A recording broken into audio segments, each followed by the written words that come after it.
You're on mute again. All right, ladies and gentlemen. Well, much like the Bills in the second quarter, I was a little rusty, or in the second half of the game, a little rusty to start here.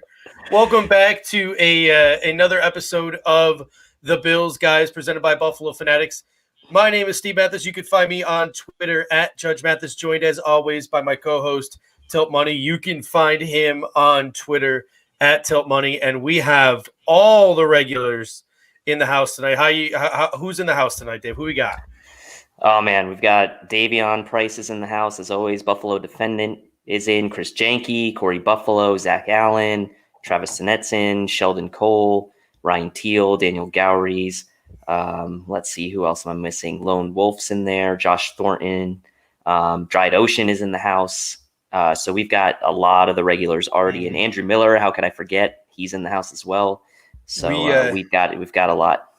Yeah, Ryan Teal's in the house as well. Truth the Hearts is in. It's a Victory Monday. So everything's always positive on a Victory Monday. I see a lot of confidence in the comment section. I'm also pretty inspired because I know it's early, but the Pittsburgh Steelers aren't looking that great. And the Pittsburgh Steelers are sort of one of my concerns this year as the Buffalo Bills battle. I'm pretty confident the Buffalo Bills are going to win the division this year, but it'll be moot. But when it comes to records, when it comes to other fellow teams in the AFC East, Pittsburgh's one of the teams that I have my eye on. as one of the teams where it's like, are they going to be in the upper echelon of the AFC, or are they going to be fighting for one of those last playoff spots? And if they keep playing the New York freaking Giants like they are right now, hey, and the we might Colts not have too too much to worry yesterday about. lost. That's another team Yeah. we were worried about a little bit. So yeah. I want to start today off, and I want obviously the comment section to let us know how they felt. As awesome as yesterday felt, like watching the Bills win a football game and watching the Bills beat down the New York Jets, even though maybe towards the end it was a little close for comfort, and we'll have a conversation about that in a moment. What was your vibe watching that game with the crowd noise, sort of the 70 decibels, and then the CBS stuff worked in, and the no fans in the stands, and the Bills really made very minimal attempt to put cardboard cutouts or hide the seats in any way, shape, or form, other than about 10 rows of tarp. What were your thoughts about sort of the game presentation and what it looked like? Yeah, I mean, only Billy Buffalo was in the stands, right? So, game presentation. Here's the thing. What I think they did a good job of presentation-wise was, and this is always the case, even when there are fans. When the plays are going on, they're zooming in far enough to you can't see the fans, right? Like you're only seeing the play on the field. So if you kind of look at it from that standpoint, let's say you're watching at a bar where they don't have the audio, it's really no different.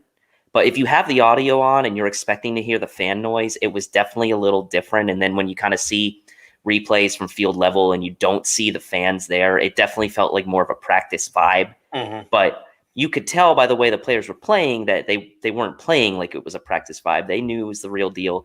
And so I had mixed feelings about it. I was kind of like okay with it generally, just because like I had people over, we're doing other things. I mean, I had the sound on obviously, but I think the only thing that was a little odd to me was like the Bills really made no effort to do anything, cardboard cutouts or otherwise. I mean, you see it in the stadium tonight at MetLife. They got the cutouts. You see it in other places, but maybe it's just kind of more gimmicky than anything. It probably is, honestly. So I don't really blame them. I don't know what it is. Maybe it's the stadium. Maybe it's the fact that it's like, so I'm not going to lie to you, other than the Bills game, the only games I've caught were like the primetime games. Like I have ESPN on the background right now. I got NBC playing. Maybe the primetime broadcasts make a little more effort into hiding it. But like I haven't noticed a lack of crowd in this Monday Night Football game yet. I didn't notice a lack of crowd in LA or in Kansas City. There was a crowd, and that made a huge difference. It felt like a scrimmage yesterday. Like it really did. Maybe the Jets are just that bad at football. It looked like the Bills were scrimmaging yesterday, and the vibe threw me off throughout the entire game. Like I don't really have any thoughts on our defense. Like people are going to ask, like, what are your thoughts on the defense? You know, what are we thinking about the defense? And I'm just like, I don't know, because everything looked it didn't look normal to me. I don't know what it was. But something of it just looked off. Like it was like a little bit slower, or if it was just a little bit, I don't know. But it should be interesting next week when we have fans in the stands in Miami. So, we got a comment here from Spin0481. He says, I think the Jets replaced the Jags as the worst team this year. Let's start off with that. Were the Bills really good on Sunday, or the Jets just that bad?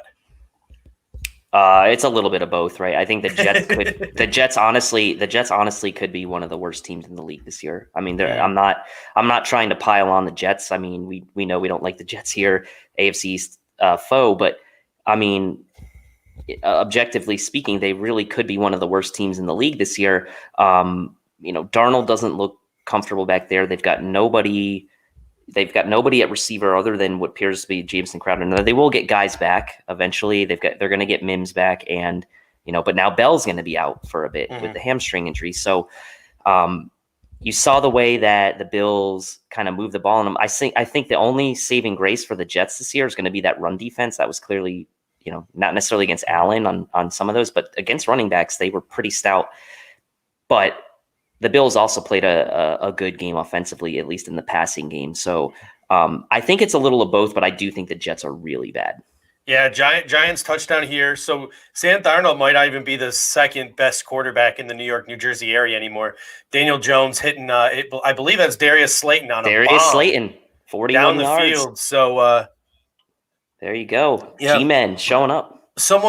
We got a bunch of injury news to talk about, and we're going to get to it all today. But somebody mentioned Darnold is trash. to me, the precipice of the issue in New York is Adam Gase. Like, it really is. I mean, I shouldn't say that. It's the owners, first of all. First of all, the Johnsons are some of the worst owners in football. They hired the wrong GM in Tannenbaum and then waited way too long to cut loose. So that roster still is not where it needs to be. But then they compounded the issue by hiring Adam Gase. I mean, after the game, someone said, "Why did you bench Pierre Desir?" And he said, "I don't know. That's the quarterback's coach call. You're going to have to ask him." So he completely obfuscated all responsibility. He throws his players under the bus, like, receivers were open. We just weren't hitting them. So he's throwing his quarterback under the bus. Do you think you called the right plays today? Or, yeah, I called the right play. Based on what the defense the Bills were playing, I called the right plays. We just didn't execute. So, like, the guy is just so absolutely full of himself. He's so me first. He doesn't want to take blame for anything that goes wrong. And that's a trend with him now. It's not a one-time. Yeah, it's not a one-time thing. He's done that for 3 years now. Is anyone surprised? Because I know I'm not, that the Buffalo Bills came out there and just absolutely smashed this team in the first quarter. What team led by that man would ever come out for a game prepared in the situation we're in? No preseason, one scrimmage, all these different rules and procedures for how you travel and how you get ready for game day.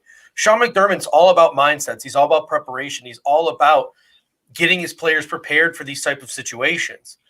Adam Gase just sits in his room, watches films, calls up some X's and O's, and then gets mad at his players for not operating when he creates absolutely no culture around it.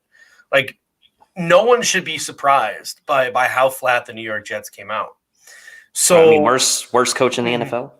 Is that fair? Him and Zach Taylor are the two worst coaches in the NFL. And is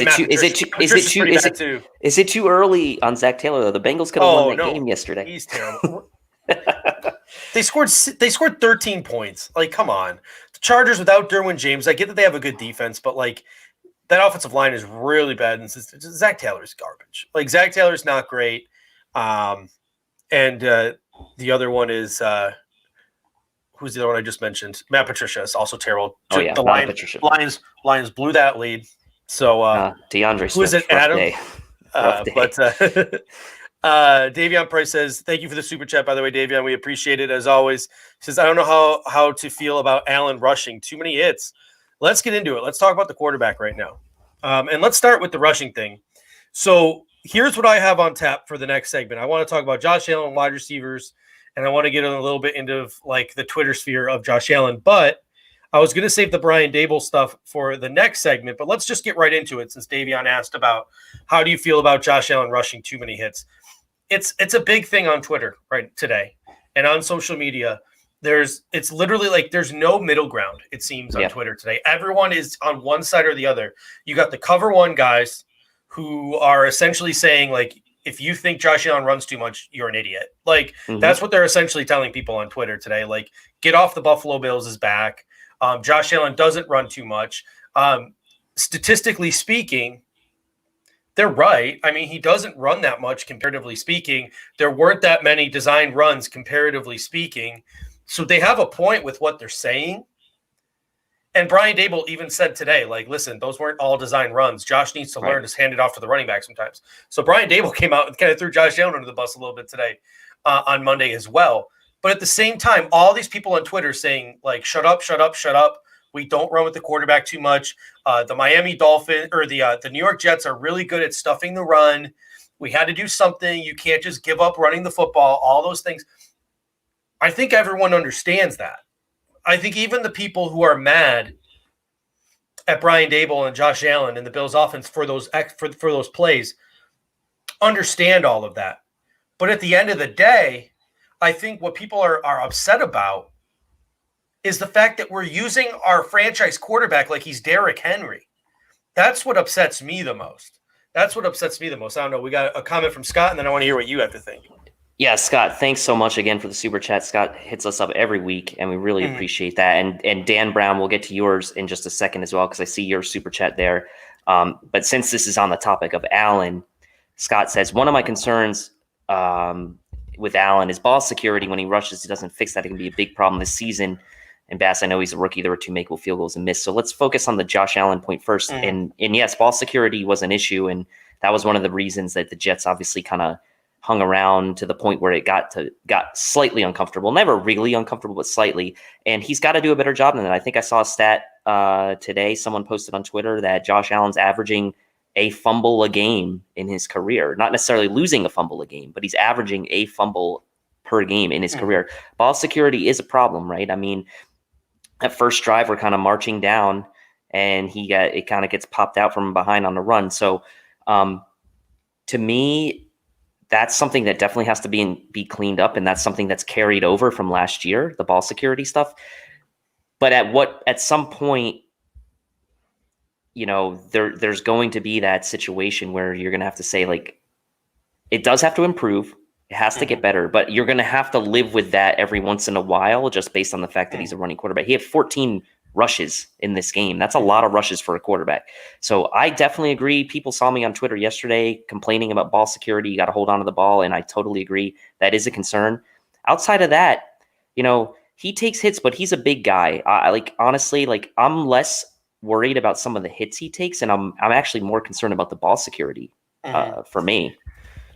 I can't get over some of these things where we're pulling a guard and like having him run to the outside, and it's almost like he is the running back in the situation. Travis's comment. Sorry, he says you can put security it is not.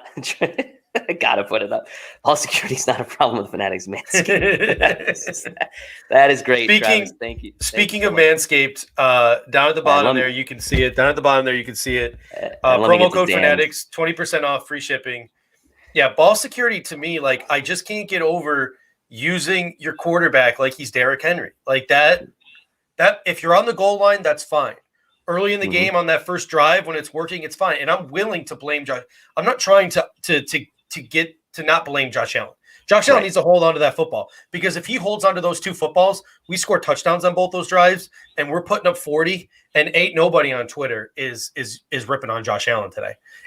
We're having an absolute fiesta today if Josh Allen holds on to those footballs. We still won. We still won comfortably, but we're having a freaking party, and we're celebrating a Super Bowl run if Josh Allen holds on to those two footballs. But he didn't do it. And that gets back to your point. Like, if he holds on to those two footballs, that could have been a game like the Ravens did to Miami in week 1 last year, or like kind of like the Ravens did to the Browns yesterday, which is kind of what we were looking for. But again, like you said, we were never that uncomfortable, right? The Jets hung around, but you never really felt like the Bills were going to really blow the game, right? You never really felt that way. All right, so we got a super chat here from Dan Brown. He says, Stefon Diggs is a game changer, making great catches and taking shots while keeping possession. He's a warrior. And I like that point where it says great catches and taking shots, because he caught 8 balls yesterday. 3 of them were on third downs. And you talked about how that game was never really uncomfortable. You could make the argument that game never got uncomfortable because of Stefon Diggs. He's an alpha receiver, and he made some alpha catches that Bills receivers just weren't making last year.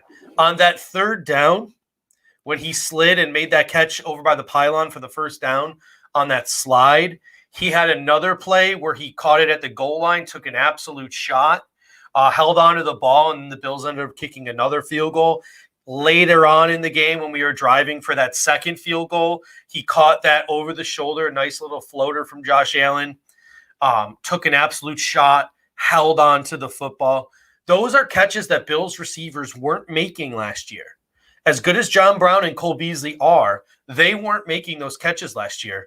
And that just makes me feel even more like if we had Stefon Diggs in that Houston game, that we are playing in the second round of the playoffs last year.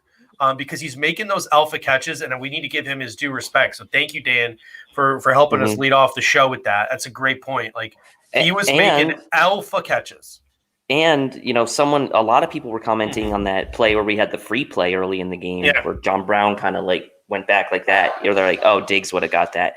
And also he had another sliding catch where he was coming out of the slot too, to the right side of the field on a third down early in the game, where he was in the slot and Cole Beasley was on the outside, and they kind of crossed. So that was another key third down catch he had early in the game. So man, he was doing it all, taking shots, getting back up. And I think it was, it might've been James Lofton that said it on the broadcast. He was like, get up, don't let them know they popped you or something to that effect. And he did that. He just got up, you could tell he took that shot and he just went right back to the huddle. Chris mentions, he says, no offense, Judge, but they're using him like Derrick Henry. That's a little extreme. I think I think that might be like slightly hyperbolic, but I know I watched the Cardinals 49ers game after I watched the Bills Jets game. And some of this is on Josh Allen too, but Kyler Murray ran the ball 13 times against the San Francisco 49ers. And of his 13 carries, he was hit once. 12 of his 13 carries, he didn't get touched because the way they were designing those runs was out of the spread. They weren't pulling guards in front of him. Like some of these design runs for Josh Allen, they're literally using him like a running back. They are literally using him like a running back. The read options are on Josh Allen. I'll give him that, all that stuff. But some of those runs, they are legitimately using him like a running back. And if he's your franchise quarterback, that's not all right with me. The RPOs, it's fine. Tell your quarterback he's got to fix it. On the goal line, okay, scoring points is important. On those like third and short situations, okay, picking up those first downs is important. But on Josh Allen's second fumble, they called an RPO on 2nd and 3 inside the red zone. You're telling me you had to do it on that play? No, I was pretty pissed. I was pretty pissed at that one. The first one, okay, whatever. Josh Allen fumbled. The second one, all right, Josh Allen fumbled. He's got to do better. But you had to call it? On 2nd and 3, you had to call it? Like, some of these shots he takes and some of the ways that they pull offensive linemen to lead block for him, to me, that's a little too running back-ish for me. And I would like to see it change slightly. I'm not criticizing Brian Daboll, like, too much. Like, I'm not losing sleep over it. Brian Daboll played a hell of a game, or called a hell of a game. Josh Allen, in my opinion, played a great game. Yep. But at the end of the day, like, he's taking these shots, and I don't like seeing my quarterback take these shots. And for the people telling me, suck it up, Buttercup, it's football, fine, okay, that's your opinion too. Like, all of this at the end of the day is our opinion. Just like there are people on Twitter today who are unabashedly saying, let him run, he's a weapon, let him run, who cares how many shots he takes, you're wrong. I think I'm allowed to unabashedly say, like, it makes me a little queasy when my quarterback takes these shots. Yeah, it does. Every time he takes a shot, I cringe. They're going to add up, right? Like, I mean, it's just mathematically, like statistically, the more shots you take, the more likely you are going to get hurt by some of this, especially on some of these where, he's taking shots with and he's not even having any chance to protect himself. And we haven't even talked about his, him sliding. But to be honest with you, I don't know that there were a lot of runs yesterday where he didn't have an opportunity. Him sliding would have even, like, he didn't have a chance to in a lot of these. Like, I don't think it would, like, that wouldn't have made a difference on some of them. The one thing that I will say about the RPOs, and I know we're going to start talking about this a little bit too in the running game, is I don't love those for our running backs. I don't think it sets up the running backs well, to be honest with you. Like, all their momentum stops as they sit there and as he's kind of like holding the ball there. I don't like that too much. And I don't know if he's holding on to it he is, right? He's holding on to it as long as possible to try to get the read to make the right call. But sometimes to me, it's just like, you gotta let those running backs keep their momentum on some of those. And like, if you're going to hand it to them, hand it to them. Anyway, I know we're trying to talk about Josh here. It's good. Like, let's keep going on with the running game, because one of the things that I think is those RPOs, I think, were a product of the personnel. Like, Lee Smith was inactive this game, and that genuinely took me by surprise. I mean, we were sitting here live on the pregame show when those inactives rolled in, and that's when I first got an inkling, like, wow, Brian Daboll could get exotic today. He could use 4 receivers. My take all off season could be completely wrong, that we're going to base it out of 11 personnel. Sure enough, we were running a lot of not just 4 receivers with a tight end and a running back flexed. We were running a lot of stuff today yesterday with 4 wide receivers. I think at one point we even had 5 wide receivers on the field. So it completely took me by surprise, but I think that was by design. Like we mentioned in the pregame, we thought Josh Allen was going to throw 35, 40 times this game. How many times did he end up throwing in total? I will check right now. I think it was over 46 times. He threw 46 completions. So he threw 6 more times than what we thought was the max. We thought he was going to throw 35, 40. He threw 46 times. I thought in the second half they get an I formation and they start running the football. And they didn't do that. They kept going. It was nice to see. because I think we could have scored more points in that second half. The execution wasn't there, especially in the red zone. But like the Jets are really good against the run. And that's why we came out and we did what they did. Their secondary sucks. Pierre Desir got benched halfway into the game. You know, the best player on the field for the Jets was Marcus May. I mean, and their front three, which is absolutely stout. Starters and backups.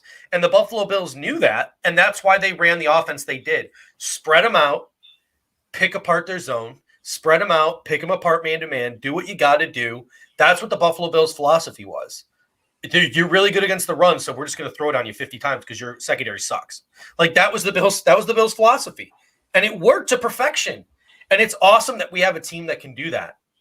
But my concerns I'll start getting concerned about the running backs. I'll start getting concerned about the running game because I think you could leave this game a little concerned that like your two starting running backs are barely averaging, like one of them's averaging 1.5 yards a carry, the other one's averaging like 4 yards a carry. You might be concerned about that, and you might be concerned about their usage a little bit because you might also think to yourself, man, throwing the ball 46 times a game, is that really sustainable? So there's like some things that really make you question a little bit. But I think next week against Miami, where their secondary is really good and maybe their front is a little different, I think you could see Lee Smith active next week, and you could see a little bit more traditional Buffalo Bills. 12 personnel with Tyler Kroft, 11 personnel with the 3 wide receivers and Dawson Knox, who can flex into the fullback. I think you could honestly see Brian Daboll in his history with the New England Patriots, that sort of differentiation every week of your game plan based on who you're playing, not just in terms of how many times you throw it and how many times you run it, but the ways in which you throw it and the ways in which you run it. So I wouldn't be surprised next week if Lee Smith is active and you're seeing more traditional running sets, because we didn't see a single traditional running set all game. Even in garbage time, we didn't see a single traditional running set. So it took me by surprise. It really did. And I think what you said there is good, because you want to the point around like running it out of a different form, like a traditional formation. Like I was not a fan of the running game with the running backs on the RPOs. Like their momentum's gone when they get up to that mesh point.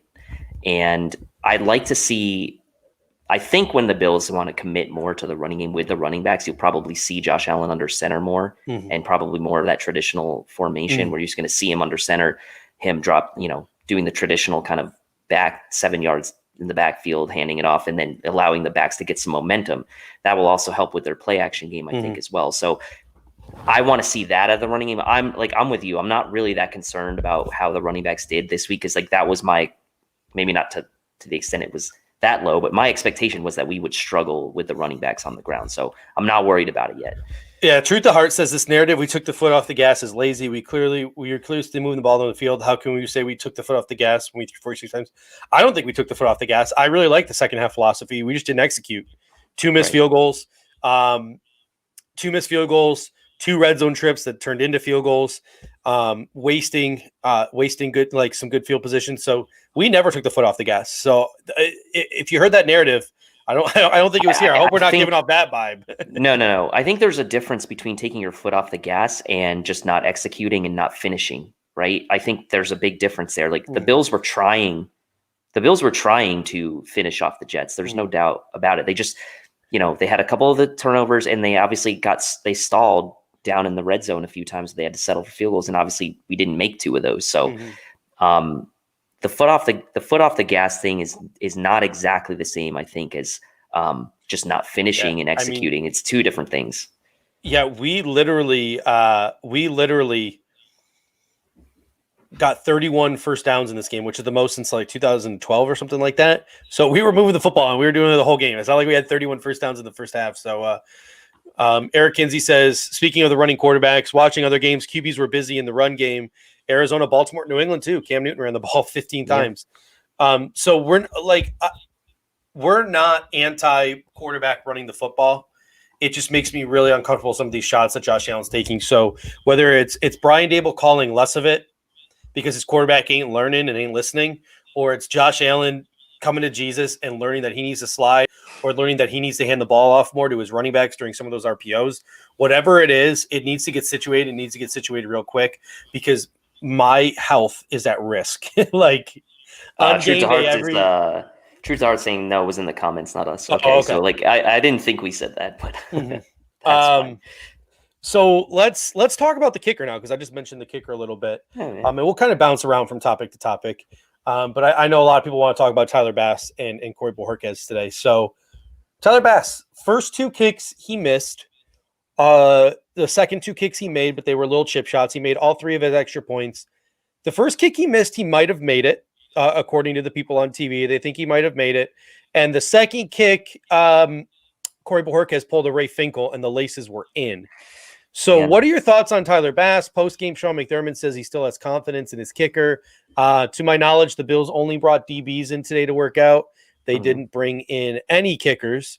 What are your thoughts on Tyler Bass's day and his future going forward? Well, first thing is I hope Tyler Bass doesn't turn into an Einhorn and try to track down Bojorquez sometime in the future. But no, all jokes aside, I think that that would be a mistake. I think for the Bills to bring in a kicker one day after opening day, after you pretty much gave Tyler Bass the vote of confidence that he won the job. You cut Steven Hauschka. He had a good camp. You bring in a kicker a day after this, especially on a day after where like his kicking didn't cost you the game. I think it just destroys his confidence, to be honest with you. So I'm fine with them not doing it. I also think, look, he made the extra points, the first two or three. He made the first 3 extra points, and obviously those are like 36-yarder-ishes now. And those were fine. And then at the end of the game, I think, honestly, they probably just wanted him to get that field goal at the end for confidence. I think in other circumstances, they might have gone for it. So I'm fine with them not bringing in a kicker. You don't want to ruin this guy's confidence week 1, game 1 of his career. So I'm kind of good with that. Let him work through it. And McDermott said as much today. Yeah, no, I'm with you. Like I said, there's a justification for both of the missed kicks. Like I said, I don't like excuses. Like the second one, I'll give him because that wasn't his fault. That's Bojorquez's fault. The first one, to me, it's like, well, if you would have put it dead freaking center, it wouldn't have mattered what the replay shows. Because according to the broadcast, the rule is if the kick is over the uprights, they can't review it. It's completely official discretion. If it was lower, they could go for it and do that. So that should be interesting. Brian Bauer says, Judge, this donation is for you. Your Twitter comment had me LMAO for a while. Did anyone else see it? I did not. So the comment he is referring to is the fact that when the Bills went up 21-0, I believe it was after that John Brown touchdown.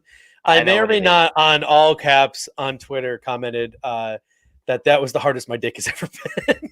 I think the Manscaped is getting to your head a little bit. Maybe it just looked harder and looked bigger because I Manscaped. Again, I think that promo code Fanatics, 20% off, free shipping. But I was on cloud 9. I chose specifically not to retweet that one. Well, I humble brag. I shouted out Kevin Connors because SportsCenter completely skipped over the Bills highlights, and at the end, Kevin Connors, who is a Central New York guy and a Bills fan, he called him out for it at the end of the broadcast. He says, "Well, maybe Scott Van Pelt will lead off the next SportsCenter with the Bills highlights since we skipped him on this one." So I shouted him out on Twitter, and he liked it, and then he followed me.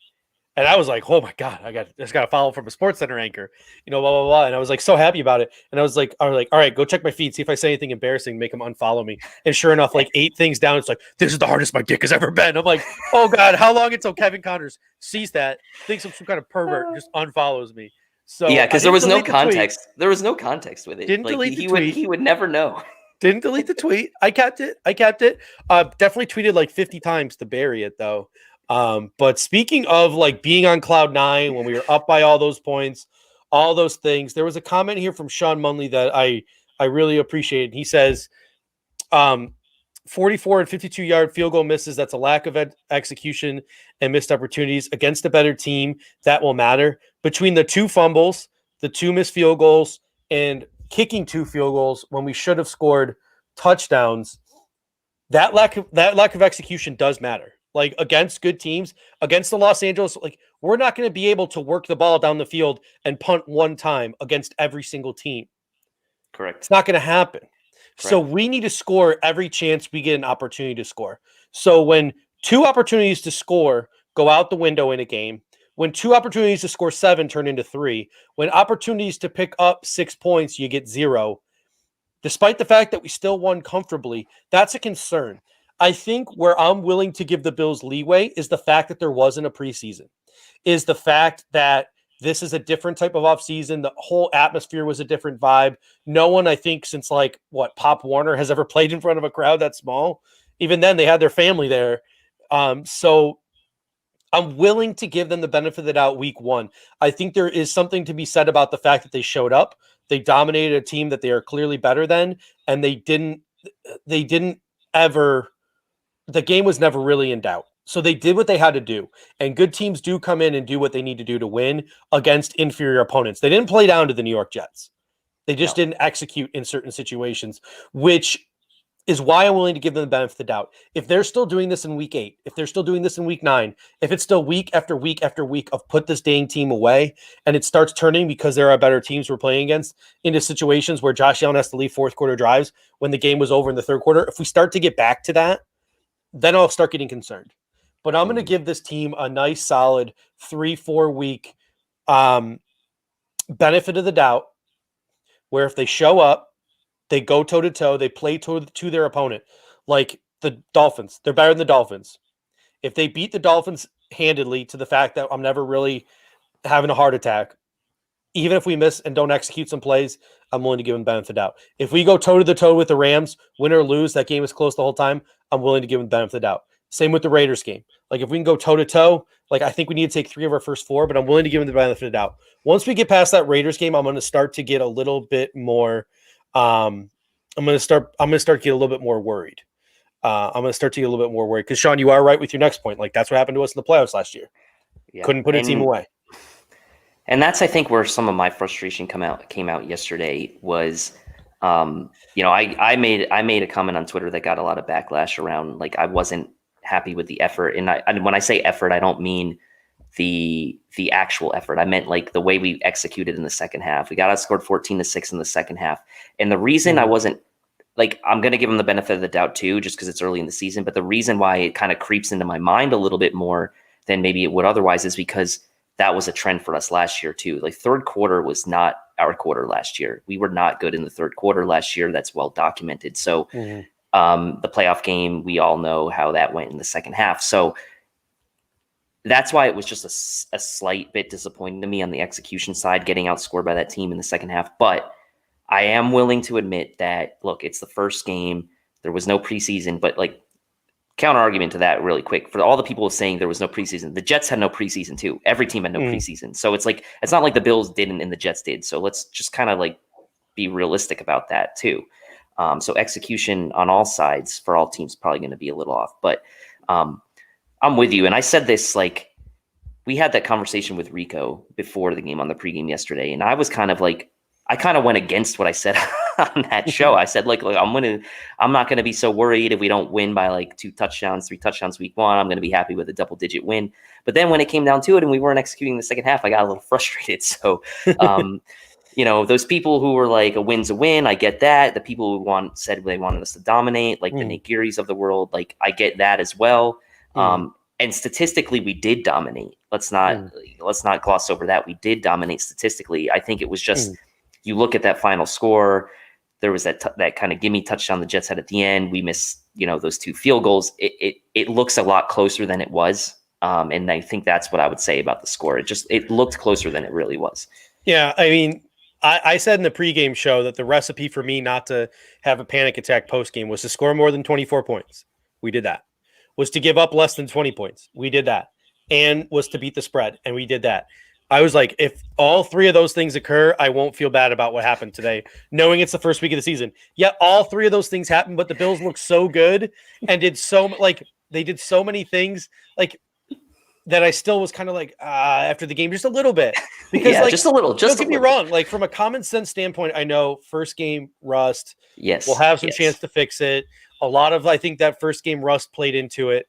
But when you have a chance to lay a Baltimore Ravens on Miami Dolphins style smackdown on somebody and you end up winning 27-17, I think there's always a little bit of a feeling inside of all right, yeah, okay.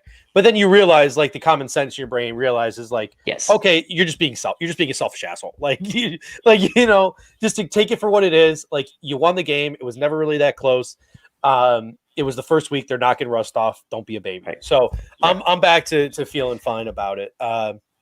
Let's continue on with the theme of special teams. I saw a couple people mentioning Corey Bojorquez. And we're more than happy to switch it up. Thank you, Ryan. I appreciate it. Ryan says, smash those likes. If you think Corey Bojorquez was the best punter in the National Football League was week one, smash that like. Smash that like if you think Corey Bojorquez was the best punter in the National Football League last week one. This analytics company on Twitter is ranking the punters every week, and Corey Bojorquez was number one. He's analytically speaking the best punter in the National Football League this week. And I find it funny because he punted one time. It was for 53 yards with some nice hang time. So it's really nice. Maybe the key for Corey Bojorquez is we just need to have him punting once a game. Once a game. That's all we got. If Corey Bojorquez punts once a game, he's going to be fine, guys. Like, he'll be fine. So he punted once for 53 yards, some great hang time. The Bills players got under it. Good field position there. He did have the whole laces out situation on one of his 7 holds. So he did have that laces in situation. But that's not part of the analytics, though. It's not part of the analytics. They did not take that into account on the analytics side. But then Andre Roberts, I want to take a second to talk about. Let's give Andre Roberts a shout out. If we really appreciated Andre Roberts' effort week one, smash that like and the like button. Oh, because so appreciated it. Andre Roberts was phenomenal. And let's talk about the weapon that he's going to be for us this year, because he's well on his way to another Pro Bowl. 31 yards on the one that he got an opportunity to return. 13.8 yards per punt return. He made some really good punt returns, set us up in some really good field position. He really does look like he's looked like this for 2 years now, a guy who's about ready to break one. Rico's been saying that for 2 years now. But if he never breaks one, I'm still okay with that. There's a commercial now, and there's a guy in the commercial that looks just like Joe Miller. It's freaking me out. I thought I just saw Joe Miller on my TV for a second there. He's everywhere. But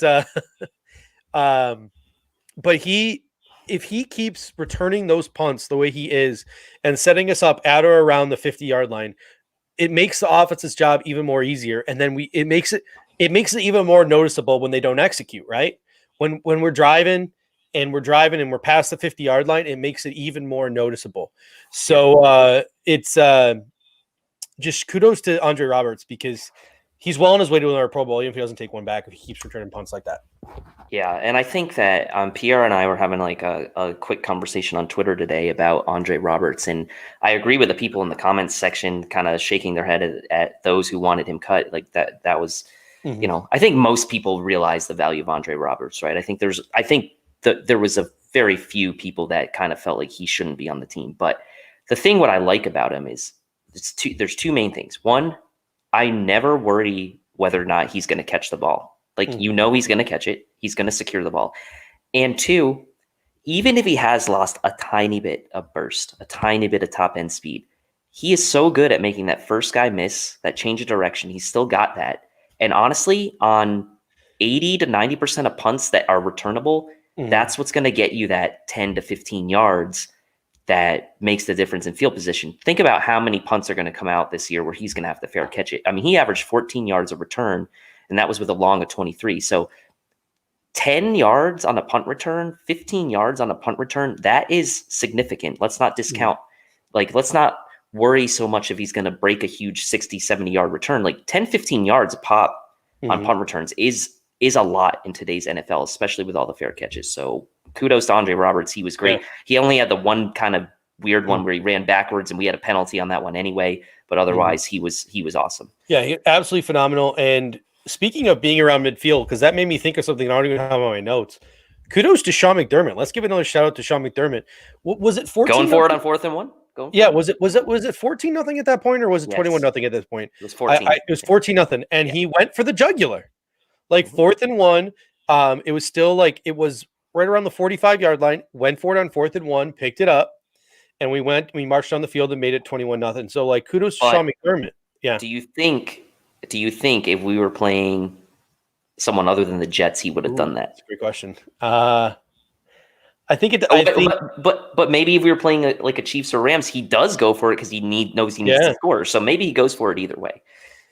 Yeah, that's a great question. Bobby asked if I got any sleep yet. I actually woke up from a nap right before this broadcast, and that's why I'm wearing a hat. But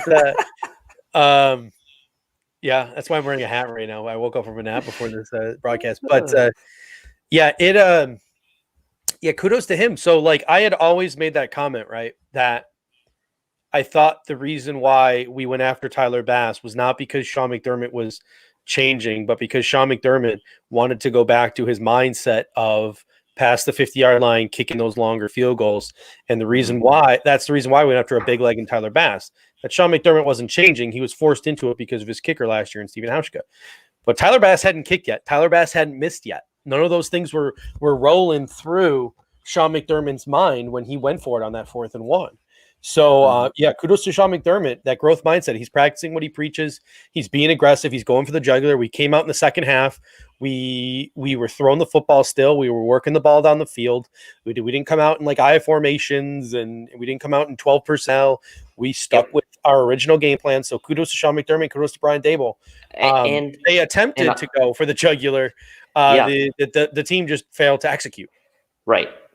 And the thing here is in the game like this where there's not a ton of difficult coaching decisions or things to stress you out if you're Sean McDermott. Like that's the one thing you can point to and say, like, look, he wanted to go for the jugular. We just didn't execute in the second half because there weren't a whole lot of tough in-game decisions he really had to make today. I think he probably felt pretty comfortable going for that 4th down slightly on the opponent's side of the field when we're up 14-0, given how well the defense had been playing. Like, not a very stressful game for Sean McDermott, I would say. So good for him for kind of at least showing that he was still willing to kind of throw the ball a little bit there in the second half and try to really make a statement. Let's trickle back to Josh Allen because there's a couple more things I want to talk about Josh Allen. Let's just talk about his game overall. Okay. 46 attempts, and with 46 attempts, he completed 72% of his passes. So that was great. 366 yards total, 2 touchdowns throwing, 1 rushing touchdown. He had those 2 turnovers. He did miss 2 touchdowns, 1 to Dawson Knox, but on that drive, he ended up scoring a touchdown rushing. And he had that miss to John Brown in the end zone as well. So we had those 2 missed touchdowns. So all in all, it was like the only thing that bugged me about Josh Allen that game was not the John Brown touchdown, but after the John Brown missed touchdown, he was then forced out of the pocket, and instead of just throwing the ball away, he heaved it off his back foot into like triple coverage because he was trying to make up for the fact that he was so mad that he missed an easy touchdown, that he made a stupid throw. That was like the only part I think of this entire game that really had me pissed off at Josh Allen other than those 2 fumbles. The 2 fumbles and that 1 stupid throw. The John Brown throw doesn't even make me that angry. Like, it really doesn't. So no, I mean, I think he had a great game. Like, I think he had a great game. He played against a weak opponent. And he put up, like, if Aaron Rodgers came out against the New York Jets and put up these numbers and might have had a couple of turnovers and threw a bad pass or 2, no one would be batting an eye. Same with if Russell Wilson came out and put out that stat line. No one would be batting an eye. It's because Josh Allen had a couple of bad plays in an all-around pretty decent game against a bad team that it's, well, he was playing a bad team. Well, 95% of what he did today was great, but what about that other 5% that was really, really bad? Like, Did anyone happen to see? Give me a break. Did anyone happen to see Steve's timeline today with the Tom Brady montage? I mean, look, Brady had some awful throws. Mahomes had a couple bad throws in his like. I agree. Like, it seems Drew Brees Josh had Allen's, a bad throw. Drew Brees does.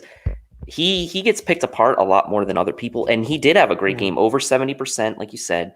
And I agree with you. I think the worst throw was the one right after that where he tried to play hero ball and throw it into triple coverage because honestly, that should have been intercepted. That play made me more mad than the fumbles. Like, it really did. No, I'm with you. I'm with you because, like, on the John Brown one, that was lazy mechanics, right? And he'll go back and look at the film and he'll realize he was falling backwards and he kind of threw underneath it, kind of came underneath it, and it just sailed on him. He's going to go back and look at that. Now, yes, in a game, let's say, where we're tied with the Rams late in the game and something like that happens, yeah, I'm going to be pissed off if that happens, right? But thankfully, situationally, this was a case where it thankfully didn't cost us, right? Like, you just kind of got to be like, let's. If Josh Allen makes that throw to John Brown in a tie game and misses it, every single person ripping him on Twitter, like, fine, go for it. He deserves it. We were up like 2.5 scores at that point. Like, it was a meaningless toss. So, like, that's what really, like, context matters, in my opinion. And another thing that took me off, like, other than Pro Football Focus, I've now officially changed. Like, halfway through the day, I decided to become a different human being. I muted all the PFFs. I muted them all. I'm no longer going to talk about PFF after this. But in the morning, I was having some fun taking all the Josh Allen quotes from the Josh Allen video and changing the words Josh Allen to Tom Brady and quoting those people and using the Tom Brady video. It really pissed some people off. I got a couple of snarky comments from people that I tagged in, but it's like, dude, I'm just trying to make people think that you're fair and balanced, man, by putting Tom Brady's name in your quotes for Josh Allen and linking that same horribly bad toss for Tom Brady. But one of the ESPN fantasy guys or ESPN analytics guys, he put up a stat. He said 5 most impressive week 1 quarterbacks. 5 most impressive week 1 quarterbacks. And he gave Russell Wilson stats where he combined Russell Wilson's passing and rushing yards. He put up Lamar Jackson's stats where he combined Lamar Jackson's passing and rushing yards. And then he put up Josh Allen's stats where he did not. He completely kept Josh Allen's rushing yards out of the totals and only counted Josh Allen's passing yards. Like, are you kidding me? Like, that's crazy. Like, it's insane. So Sean Munley said moving the goalposts enough. It's never enough when it comes to Allen. That's true. It's true. That's true. He had a decent game, guys. He made 4 bad plays all game out of 46 dropbacks. He fucked up 4 times. And that's just 46 dropbacks, and that's not even counting his runs, right? So it's like Sean's right. It's a moving goalpost constantly, and it's because the draft guys, like most of the draft people before that draft did not, have him as one of the top guys. And like that's kind of continued on throughout his career. And, maybe playing in Buffalo has something to do with it, but I think it's more about Josh personally. Like people just have like this personal reason to just dismiss him. It's like we want to like, I'm not saying he can't get better. Like Josh Allen knows he can get better. Josh Allen's going to go and in practice this week, he's going to work on it, but he's going into his 3rd year. And of that draft class, he's far and away the second best quarterback, far and away. He's better than Baker. He's better than Sam. He's better than Mason Rudolph. The only one better than him is Lamar Jackson. Doesn't help that guy's like an MVP, but at the end of the day, he's far and away the second best quarterback from that class. He is going into his 3rd year when he was already multiple steps behind everyone else. We've had that conversation a million times. He was top 13 QBR this week in the National Football League. So he was top half of the NFL in QBR. Somehow Fitzpatrick was ahead of him. Yeah, somehow Fitzpatrick was ahead with 2 interceptions. So like if you look at it from a realistic standpoint, when you combine those QBRs, when you combine the box scores, all those different things, James Washington just scored a touchdown. When you combine all those different things, I have no idea, Andrew, what their QBR is measure that puts them higher than Allen. But when you combine all those things, he was a top 10 quarterback in the National Football League this week. Like, what are we complaining about? Really? No. What are people complaining about? He was one of the 10 best quarterbacks in the National Football League this week. He was one of the top 1/3 quarterbacks in the league this week, going into his 3rd season. At least give him 3 or 4 weeks before you start shredding him a new one and picking him apart. Like, he's got room to grow. He made 4 or 5 bad plays. It's just, it's just crazy to me. But, all right, I digress. Let's move on. I want to talk about wide receivers a little bit more. We gave Stefon Diggs his props, and we talked about how he was making alpha receiver catches. Those 3 third down catches he made were phenomenal. He was the one who kept the game from getting uncomfortable. He made some of those catches that Bills receivers could not make last year, catches we sorely needed in that Houston game. But let's talk about the other guys and how he helped the other guys, because Josh Allen spread that football around a lot, and it was fun to watch. He had those spread concepts from Brian Dable, a lot of screens, a lot of misdirections. You immediately messaged me after that Dawson Knox screen. John Brown still 8, Cole Beasley still 8, Gabriel Davis chipped in here and there, which I think is going to be his role this year, unless anyone gets hurt. Moss caught some balls. Devin Singletary caught some balls. The Bills spread the ball out a lot. I want to see them execute a little bit better, especially to the running backs. But it was fun to see. And it's good to know that when the Buffalo Bills need to throw the ball 50 times a game, we have confidence in our quarterback to do it the right way and not try to baby him through 50 passes, to do it the right way and put all those weapons out in the field and utilize all those weapons properly. Yeah, and they did a lot of, or multiple times they went with the 4 wide and then put Singletary out, right? They even did that when they were on the 10-yard line, so they were doing it close to the end zone as well. I did like what I saw from Dayball as far as like mixing up the formations a bit. You saw Diggs in the slot, like we mentioned, more than a handful of times, and he made catches out of the slot. I did like the fact that they did get Beasley going on after, he wasn't really involved too early, but Beasley actually led the team in yards per catch in this one. He had that big one down the middle that honestly could have been even probably a walk-in touchdown if Allen leads them there. I'm sure like some of the Allen haters are going to nitpick him on that one too. But Beasley, he had almost 60 yards, only 4 catches. So he was there, and Singletary got involved in the passing game too. There was a one play in particular in the first half I really liked where, the Bills were going right to left. Allen kind of took the ball, went through his reads quickly, and then like slung it down to Singletary on the left sideline, and really nice throw that led him to get 9 yards. It didn't look like much, but that was a really nice throw down the sideline that kind of led Singletary perfectly. So it was nice to see that. I would have liked to see them come back maybe to that Dawson Knox play, maybe one more time at some point later in the game. They did use the screen more, but they only used that Knox play once. I would have liked to see that maybe a few more times, but maybe they're saving it, right? I can kind of understand that. I really want to see them utilize Dawson Knox like George Kittle. Now, I'm not saying Dawson Knox is George Kittle, but just manufacture routes for him to get him the football, whether it's in the screen game or in the short game to intermediate game. Just get that guy the football and let him run with it, because he'll bowl people over like George Kittle does. So I'm not saying he is George Kittle, but despite the fact that he's probably the 4th, 5th, 6th option in this offense, I still would like to see them manufacture more than just one play a game for him, because that play was clearly manufactured for him. The plan was to get him the ball from the start of that play. Right. I think I'd like to see that a little bit more. Because I really do love his ability after the catch. So the Bills did a really good job distributing to wide receivers, all that stuff. The last thing we have to talk about in offense, to me, is offensive line. I think they played well. I think they played really well. They stayed healthy. The run blocking left a little bit to be desired, but I think that's part of that was they were running the ball in a foreign way than they're used to. And it's going to take some getting used to running the ball. They were running the ball like the Kansas City Chiefs run the ball. They were running the ball like the Houston Texans run the football. They weren't running the ball like the Buffalo Bills typically run the football. So I think it'll take some time for them to get used to it. I don't even know if that's the way we're going to be running the football next week. I don't think that's the way we're going to be running the football next week. I think we'll probably go back to more traditional 11-12 personnel against the Miami Dolphins, who have a better secondary. I think this was very much a scheme-based thing that they were doing. That being said, it's nice to know they have that tool in their toolbox and then go back to it when they play teams with a bad secondary. And our offensive line will keep growing and getting better. Darrell Williams didn't embarrass himself. Cody Ford didn't embarrass himself. It'll be really interesting to see how those two handle Aaron Donald. But Mitch Morse, Quentin Spain, Deion Dawkins, no one did anything too embarrassing.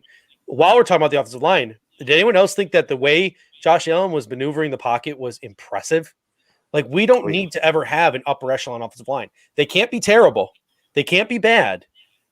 But like what? One time Marcus May caught Josh Allen rushing and took him down, and that was just about the only play all game that I can remember where Josh Allen never stood a shot. And he almost eluded Marcus May and still made a play. Like Josh Allen's ability to maneuver the pocket, a clouded pocket, is something that I don't think we're talking about. His ability to scramble out, his ability to move up in the pocket, move back in the pocket, and still keep his eyes downfield, it's freaking impressive. Our offensive line never has to be perfect, in my opinion. They just have to be good enough. So I'm not feeling too concerned about the offensive line's performance, even though they probably could have been gotten a little better push in the run game.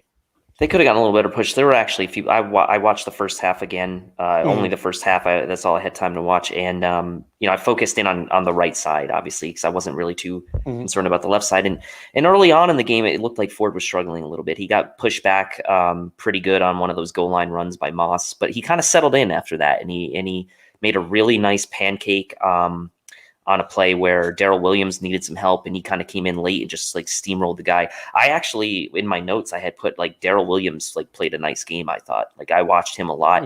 I thought he held up pretty well in pass protection, and he did pretty well in the run game. So for a guy who, hasn't played coming off injury. I thought Darrell Williams did a really nice job, and I think as the game went along, those two seemed to get a little more comfortable and played better. So I think you'll probably see that combination again next week. I would be surprised if you don't. So someone mentioned, how did we think about Darrell Williams? I actually thought he played a pretty good game, to be honest with you. And Ford, we all think he's, we assume he's going to be or has a skill set to be a better guard than a tackle, but I didn't necessarily think his run blocking was that great early in the game, or really for the entirety of the game. I thought his pass blocking was a little better. There were some times where he kind of was lost and was looking around to try to find someone to block, which is fine. But again, like I said, I think he got better as the game went along, and so I'll give him credit for that. But Williams may be an unsung hero in this one. Yeah, someone said which running backs gave up sacks. I want to look up who on the Jets got sacks. I remember the Marcus May sack. It appeared like it was on Devin Singletary. Devin Singletary missed the block because Marcus May came completely untouched at Josh Allen. Sometimes they let the safety come untouched for a reason, because they understand the quarterback can evade them, and once the quarterback evades them, they have plus numbers down the field. So that could have been planned. It didn't look planned though, because Josh Allen looked a little bit surprised when Marcus May was in his face. So I would say that one was probably without a doubt on Devin Singletary, but that's one of the things. The only person who's really going to know, the only people who are really going to know who that sack is on is the Buffalo Bills. And that's one of the reasons why you can't take Pro Football Focus grades seriously, because like the NFL teams pay Pro Football Focus for their analytical data. They don't pay them for their critique, because when the Pro Football Focus guys are grading the offensive linemen for the Buffalo Bills, they're not grading them based on like what the play was supposed to be. Because like, what if like Darrell Williams is the right tackle on that Marcus May play, right? Or Devin Singletary was the running back on that Marcus May play. Maybe the game plan was give Marcus May a free shot at the quarterback because like that was part of the plan. We're going to run a screen. We're going to do this. We're going to do that. Pro Football Focus doesn't know that. So they're docking Darrell Williams' pass blocking grade, or they're docking Devin Singletary's pass blocking grade when they have no idea what those two guys' responsibility was. And that's my knock on Pro Football Focus. So I can tell you, Corey, that I think at least on that one sack, because I know you mentioned it earlier, who had the coverage on that Marcus May sack. My guess is it was probably Devin Singletary, but we'll never really know for sure. I'm going to go back and see if I missed a sack. How many sacks did the Jets have that game? The Jets had sacks. 3. Who had the other sacks? So their Marcus sacks May had were 2 of them. 2, and there was 1 Brian for Brian Poole. Yeah. So they all came off the edge. So my guess is that's really a combination of Devin Singletary, Dawson Knox, and those sort of things. I don't really think you could put any of the sacks on our offensive linemen, at least from what I can tell, with again not having a chance to rewatch the game. So I do apologize for that. I definitely can have the. I will DM you the answer once I get a chance to rewatch that game. So I do appreciate the question. Someone says, without giving too much away, who was a game changer on defense last game? I got no problem giving too much away because we haven't even gotten to the defense yet. Let's get to the defense now. Yep. Who were the game changers on defense? Ed Oliver had himself a game. I don't care if he didn't get a sack. Right. Ed Oliver had himself a game. He was pushing offensive linemen back all day. He was pressuring Sam Darnold, making him uncomfortable, clouding that pocket, forcing him outside. Ed Oliver had himself a day. He really stood out to me from the Bills defense. And Oliver was standing out. Milano was standing out before he came out. Trent Murphy gave no fucks. Gave no fucks about what the fans thought. Trent Murphy had a good game, man. Trent Murphy was pushing people around, and he had himself a day. And I remember, like, I tweeted at one point, I think I might have tweeted this from the Bills guys account, like, Trent Murphy gives no fucks today. He gives no shit about what you want, what you say. And Kyle Woodson's right. Trent Murphy's sister. Trent Murphy's sister RT'd it. So I was getting a lot of love on Twitter yesterday. I really appreciate it. I'm just humble bragging left and right. But Justin Zimmer was impressive.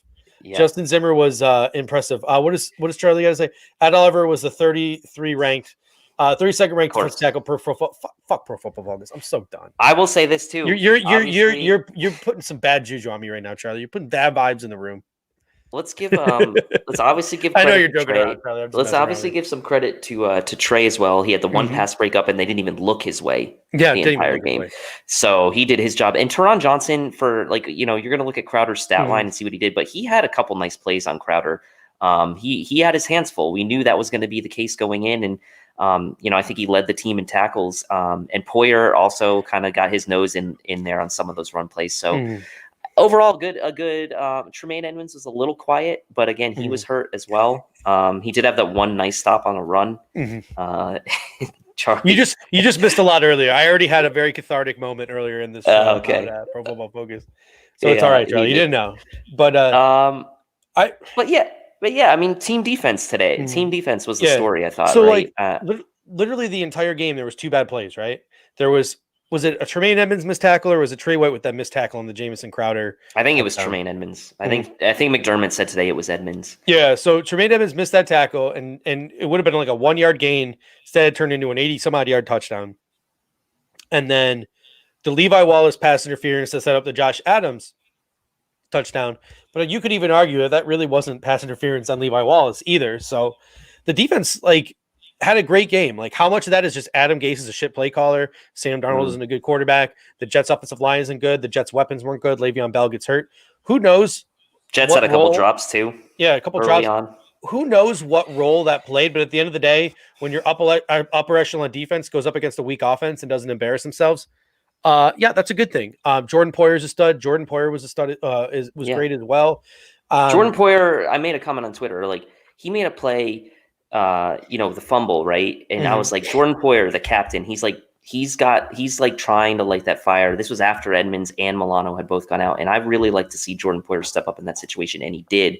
And he was. You could tell, I think, on that play and coming off the field, like, he was getting a little frustrated with the fact that the Jets were hanging around in that game. So he was taking it upon himself to make a play, and he did his thing. And so Poyer constantly underappreciated, not necessarily by us, but by the safety duo, the Bills. As we know, we did a whole show on how they're underappreciated. But Micah Hyde had a little scare early in the game with injury, but it wasn't anything serious. Yeah, speaking of scare, Tremaine Edmonds and Matt Milano both went out. Matt Milano went out just before the half. He tweaked a hamstring, took himself out of the game. Teron Johnson. Tremaine Edmonds went out in the second half in the third quarter with a shoulder injury. Neither returned, and it was like waiting on pin needles for today's press conference from Sean McDermott. He says both guys are day to day. You can't really ever take Sean McDermott at his word with that kind of stuff. Right. But at least, hey, he's not coming out and saying half their season's over or it's a broken collarbone, So we've avoided that scare. My guess is Tremaine Edmonds is probably going to be closer to returning than a guy like Matt Milano. My guess is I wouldn't be surprised, despite what Sean McDermott says, I really wouldn't be surprised if we see Matt Milano make his way onto injured reserve. Because remember, this year you get those 3 weeks, those hamstring injuries, those soft tissue injuries, they can linger with you all season. That's the reason why we put Josh Norman on IR. Just suck it up, take the month, and have him healthy for the back half of the season and the back quarter of the season. You don't want to happen with Matt Milano what happened to CJ Mosley last year with the Jets, where he played half of a game the first game. He sat on the bench for 6 weeks. He played, he got hurt again, and then he missed the whole rest of the season, got put on IR. You don't want that situation to occur. Just get the man healthy. If he's got to take 2 weeks off, give him 2 weeks off. Now, that being said, the one thing from day one about our roster on cutdown day that surprised me was our lack of linebackers who could play in pass coverage. I made the comment, AJ Klein is our backup middle linebacker and our backup weak side linebacker. And sure enough, when Matt Milano went down, I know Delshon Phillips, I think, got hurt early with a hammy. Tyrell Dodson, before Tremaine Edmonds, wasn't filling in at weak side linebacker. It wasn't Tyler Matakevich. It was AJ Klein shifting over from strong side linebacker to weak side linebacker, and the Buffalo Bills going nickel. That's what they did. I don't think we saw 3 linebackers again that entire game. Nope. Now we have people in the comment section mentioning Lorenzo Alexander. I don't think you'll see a Lorenzo Alexander phone call. Not yet. I don't think you'll see that Lorenzo Alexander phone call. But I think a player that the Buffalo Bills might call is Corey Thompson. The Bills did not sign Corey Thompson to their practice squad. But if you look at their practice squad, they have one linebacker, and that linebacker is Andre Smith, another strong side linebacker. Again, a linebacker that struggles in coverage. So unless they have some faith in Delshon Phillips as a coverage guy, even though he wasn't listed, he was listed as a strong side linebacker on the depth chart, not a weak side linebacker. There was literally no backup to Matt Milano on that depth chart. He got dinged up too, by the way. And he got dinged up too. Clay Matthews is a 34 outside pass rushing linebacker. We're talking guys who can drop back into coverage. You saw AJ Klein on Le'Veon Bell. We were lucky that when AJ Klein tackled Le'Veon Bell, he also hurt Le'Veon Bell, and they had no backup running back capable of doing what Le'Veon Bell did, because Le'Veon Bell would have been a problem in the second half if he wasn't hurt. Corey Thompson makes some. Voshon Joseph, sense. But Corey Thompson makes more sense in the fact that he's played games. He played the games 2 years ago. He's probably more game ready than a Voshon Joseph, who looks like he needs some time to develop. The Bills pretty much sounded like they were done with Voshon Joseph. So the two names that I can think of, someone just said Maurice Alexander, the two names that come to mind for me, Corey Thompson, and Darron Lee, formerly of the Kansas City Chiefs and New York Jets, who was brought in for a workout earlier this training camp. Bring one of those two guys up to the active roster, or put them on the practice squad and call them up on game day, whatever you got to do, however you got to maneuver it. And some combination of one of those two guys, Darron Lee, Corey Thompson, Tyrell Dodson. I'd like to see one of those three guys get a shot in practice to fill that weak side linebacker role before we just hand it to AJ Klein. I don't want to just hand it to AJ Klein if Matt Milano's out. I get that he's a veteran. I get that he knows where he's supposed to be, but you saw it on that Le'Veon Bell play. The Miami Dolphins have Matt Breida. The LA Rams like to use their running backs in the passing game a lot. I know that AJ Klein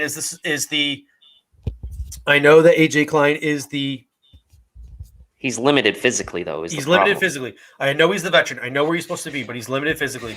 So, to me, I hope the Bills at some point, unless they think Delshon Phillips is something that they haven't told us he is, because they list him on the depth chart as a backup strong side linebacker, unless they're give Tyrell Dodson a shot. Give someone a shot. Give someone a shot other than AJ Klein. AJ Klein should be last resort there. Corey Thompson makes the most sense to me. Corey Thompson makes the most sense to me. Familiarity with the system, actually played, unlike Voshon Joseph. And he's obviously not been signed. He would be easy to come back, and I believe he should be healthy. So I do think this really highlights, hopefully, and a lot of our viewers are big Milano fans anyway. But I hope we're going to see, or we did see yesterday, even a little bit, is that this defense. It takes a hit without Milano. I mean, we are not the same without him. The likes of Le'Veon Bell, the likes of these receiving backs.